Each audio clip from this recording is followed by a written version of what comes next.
한 외국인 여성이 어두운 밤 가로등 하나 의지한 채 고장난 차를 두고 살려달라며 외치고 있는데요. 그러다 한국인 트럭 운전사가 차를 세우고 내립니다.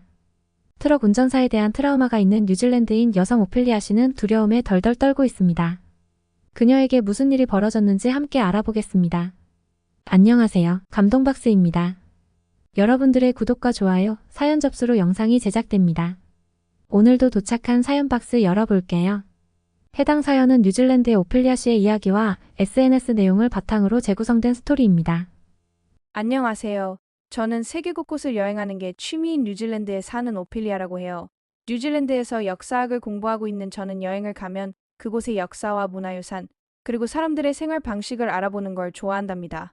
그래서 많은 외국인들이 한국으로 여행을 간다면 서울로 간다고 하지만 저는 경주에 여행을 가보기로 했습니다.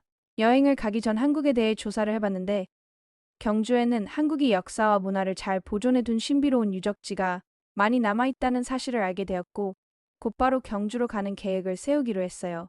여행 계획을 짜면서 알게 되었는데 한국의 교통은 매우 편리하더군요. 기차를 타고 여행을 갈 수도 있었고 버스만 타고도 전국의 모든 곳을 갈 수 있었죠. 하지만 개인적으로 돌아다니며 하나라도 더 많은 유적지와 문화유산을 보고 싶은 마음에 한국에 도착하자마자 자동차를 빌려서 타게 되었어요. 인천공항에 도착하자마자 예약한 데스크를 통해 간편하게 차를 빌릴 수 있었죠. 그렇게 렌트한 차량에서는 영어로 된 계기판과 내비게이션이 설치되어 있어서 깜짝 놀랐습니다. 지금까지 해외여행을 다녀보면서 영어권 문화가 아님에도 불구하고 외국인 전용으로 렌트카에까지 영어를 사용할 수 있게 배려해준 나라는 없었거든요. 덕분에 언어 차이로 고생하지 않고 편안한 운전을 할 수 있었어요. 그렇게 인천에서 경주까지 고속도로를 타고 운전을 시작했는데 도심의 빌딩 숲을 벗어나 도시 밖으로 나가면서 유리창 밖으로 보이는 눈 덮인 산과 나무로 이루어진 풍경을 보면서 정말 아름답다고 생각했어요. 뉴질랜드에서 운전할 때는 몇 시간이고 똑같은 풍경이 반복되어 지루하기만 했고 심지어는 졸리기까지 했는데 한국에서 운전하며 마주한 풍경은 처음엔 도시였다가 강을 건너고 산이 나오는 등 시시때때로 바뀌며 운전 중 지루하지 않게 마치 동화 속에 들어온 것처럼 제 눈을 즐겁게 해줬죠. 한국의 도로 풍경을 감상하며 즐겁게 운전하고 있던 저는 고속도로가 끝나갈 즈음 슬슬 걱정되기 시작했습니다. 고속도로를 탔으면 톨게이트에 요금을 내야 하는데 그동안 여행을 갔던 다른 나라에선 말이 통하지 않아 요금소에서 멈춰 한참을 실랑이를 벌였던 좋지 않은 기억이 떠올랐거든요. 그렇게 시간이 지나 멀리서 톨게이트로 보이는 패널이 보이기 시작하고 저는 운전 중인 차량의 속도를 줄이기 시작했어요. 그런데 옆에서 지나가던 다른 차는 속도를 줄인 저를 추월해서 톨게이트를 그냥 쌩하고 지나가 버리는 건 아니겠어요? 저는 저렇게 운전하다간 사고 나기 십상이지라고 생각하며 천천히 톨게이트로 진입하려는데 요금소는 없고 그냥 톨게이트 패널만 있는 도로가 펼쳐져 있었습니다. 저는 당황하며 톨게이트를 그냥 지나치고 말았는데 갑자기 차량에서 띠링 소리가 나더니 알 수 없는 한국어가 들려왔어요. 다른 차들도 따라 들어오는 걸 보고 눈치껏 그냥 지나가도 되겠지라 생각하며 나중에 알아봤는데 한국도 뉴질랜드 못지않게 톨게이트 자동화가 상당히 진행되어 대부분의 도로는 정차할 필요가 없더군요. 덕분에 한껏 가벼워진 마음으로 운전에만 집중할 수 있었습니다.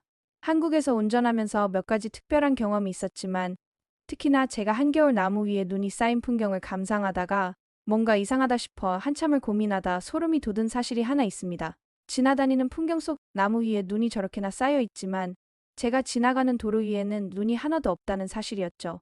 뉴질랜드에서도 눈이 오면 관리가 되는 고속도로나 주요 도시길이 통하는 도로는 당연하게 눈을 치우지만 지금처럼 한적한 길은 관리가 제대로 되지 않아 통행에 불편을 겪게 되는 일이 자주 있었거든요. 그동안 이런저런 일들을 겪으며 여행이 주는 묘미는 현지에서 겪는 트러블도 포함되어 있다고 생각했던 저는 한국에서 불편함 없이 목적지까지 편하게 이동하면서 이런 여행도 나쁘지 않구나라고 생각하게 되었죠. 운전하면서 잡념이 생길 정도로 경주로 가는 길은 편안했습니다.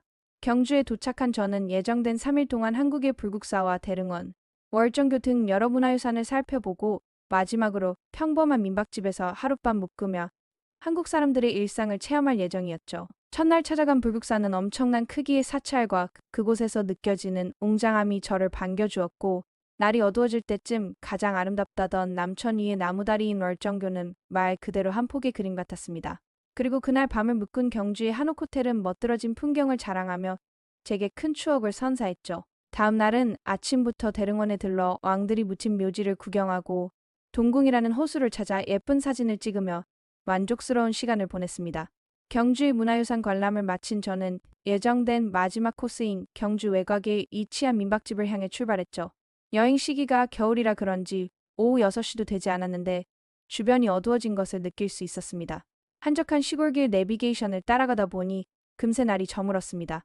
다행히 얼마 지나지 않아 내비게이션의 안내대로 목적지에 금방 도착할 수 있었죠. 그런데 차에서 내려 안내인으로 보이는 사람에게 예약한 내용을 보여주며 체크인을 하려고 하는데 안내인은 절 보며 곤란한 표정으로 뭔가 말하더군요. 바디랭귀지를 섞어가며 열심히 대화한 결과 제가 목적지를 착각했다는 사실을 알게 되었어요. 저는 피곤하기도 하고 어두워진 밤에 위험을 무릅쓰고 운전하고 싶지 않았기 때문에 대화하던 안내원에게 이곳에서 자고 갈 수 없냐고 물었지만 안타깝게도 이미 예약이 가득 차 있었기 때문에 결국 포기하고 다시 운전대를 잡을 수밖에 없었습니다. 다시 내비게이션을 켜고 목적지를 수정하니 이동해야 할 거리가 상당했습니다. 해외여행을 자주 다니면서 얻은 제 철칙 중 하나는 밤에는 움직이지 말자였는데요. 뉴질랜드를 포함한 해외에서는 밤에 무슨 일이 생길지 알 수 없었으니 최대한 밝을 때 움직이려는 것이었죠. 하지만 한국을 며칠 돌아다녀 보면서 방범용 시티가 곳곳에 설치되어 있거나 밤이 늦어도 술을 즐기며 돌아다니는 사람들을 여러 번 탓에 시야는 안전한 편으로 느껴지기도 했고 마침 차도 있으니 저는 그냥 운전을 해서 예약한 민박집까지 다시 찾아가는 게 낫다고 판단했습니다. 시골이라 그런지 가로등은 별로 없었지만 도로에는 반사판과 형광 패널 등 야간 주행에도 큰 문제가 없게 정비가 잘 되어 있었는데요. 그렇게 다시 목적지를 향해 한적한 시골 도로를 달리고 있는데 갑자기 계기판에 빨간 경고등이 들어오기 시작했습니다. 저는 급하게 주위를 살피고 도로 옆 갓길에 차를 세운 뒤 시동을 다시 켜봤습니다. 그런데 이게 웬걸 차에서는 털털거리는 소리만 날 뿐 시동이 걸리지 않았어요. 저는 망연자실한 표정으로 차에서 나와 주위를 둘러보았습니다. 주변은 논밭으로 둘러싸여 있고 어둠이 깔린 도로 위, 가로등, 하나의 고장난 차와 저만 덩그러니 놓여 있었죠. 저는 마치 공포영화의 주인공이 된 것 같은 두려움이 밀려들기 시작했습니다. 빨리 도움을 청해야겠다는 생각으로 핸드폰을 꺼내 들었지만 어디로 전화를 걸어야 할지 몰라 허우적대고 있었죠. 그렇게 몇 분을 허둥대고 있었는데 갑자기 커다란 경적 소리가 들렸어요. 깜짝 놀라 뒤를 돌아보니 커다란 트럭 한 대가 제 옆으로 천천히 속도를 줄여왔습니다. 저는 그 모습을 보고 겁이 날 수밖에 없었는데요. 한국에서는 어떤지 몰랐지만 뉴질랜드의 트럭 운전사에 대한 안 좋은 트라우마가 있었기 때문이에요. 트럭 운전사는 꼭 필요한 직업이고 모두가 그런 것은 아니겠지만 제가 만났던 사람은 아주 나쁜 사람이었습니다. 당시에도 저는 지금처럼 차가 도로에 고립된 상황에 부닥쳤는데요. 지나가던 트럭 운전사가 제 앞에 차를 세우더니 운전석에서 내려 제게 다가왔습니다. 그리고 도움이 필요해 보이는데 일단 자기 트럭에 타서 근처 마을까지 이동하는 게 어떻겠냐고 제안해 왔죠. 당시 순진했던 저는 그 사람을 좋은 사람이라고 철석같이 믿고 그 트럭에 몸을 싣었습니다.